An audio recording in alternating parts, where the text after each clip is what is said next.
Hi friends, this is Saraswati. I am a fitness trainer come dietitian. Today I would like to give you brief description regarding this diabetes and all. So basic thing first I'll tell you. Whenever we eat something, finally it converts into the glucose and this glucose enters into our blood streams. Okay. Once it enters into the bloodstream, when the glucose levels is increasing, automatically this is the gland called pancreas.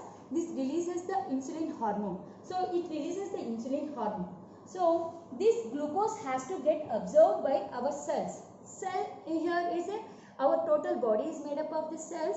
It's a compound of the cells. Okay. So it has to absorb by the cell. This insulin will work like a mediator. Insulin works like a mediator to enter into the cell. This glucose enter into the cell. So here insulin, you understood what's the part of the insulin? Insulin works like a mediator to enter this glucose into the cell. Without insulin, this glucose can't enter into the cell.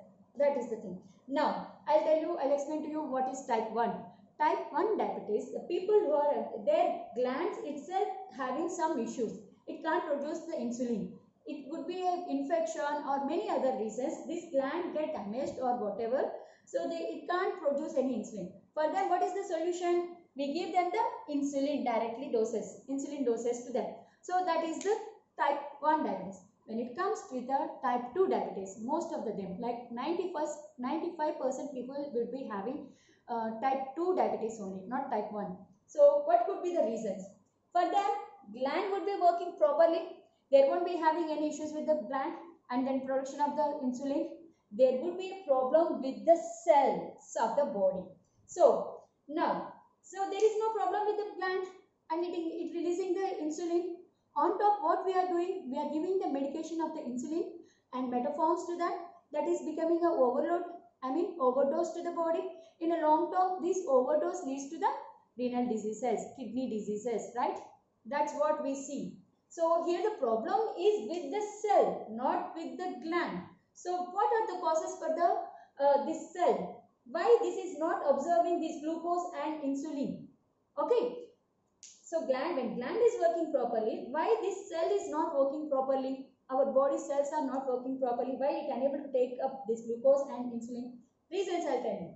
Lack of activity.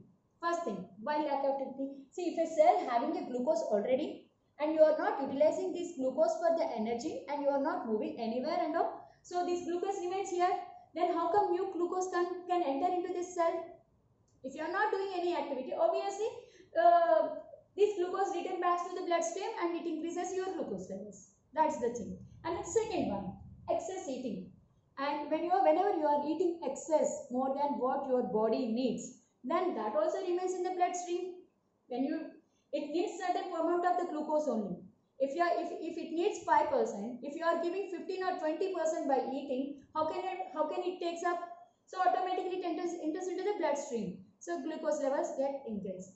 And the third most important point is weaker muscles. Earlier we used to say that people who crossed 60 years only used to have this kind of diabetes. Why? After these 60 years, obviously our body cells will get degeneration. Our muscles become weaker. When the muscles in the cell, when the cell become weaker, automatically this functions comes down. This functioning like absorbing glucose and utilizing it for the work and all, energy and all, it comes down. Then automatically they'll fall under type 2 diabetes. But now at 25 years old itself, why they are falling under type 2 diabetes? The reasons are lack of activity. When they are not doing any activity, their muscles become softer. See, even you can try once. If you are not doing any activity, your strength in the muscles will go off. So when the strength gone, automatically muscles become softer and then a flabby kind of thing. Then it become weaker cell. So weaker cell can't work efficiently. That is the main reason. So what would be the solution? Exercise. So you need to do exercise. Physical activity is important for the type 2 diabetes patients. So what kind of exercise will help you? Here, strength training is the main thing. As I told you already, when your muscles are weaker, it's prone to get type 2 diabetes more. So you need to build up the strength in the muscles.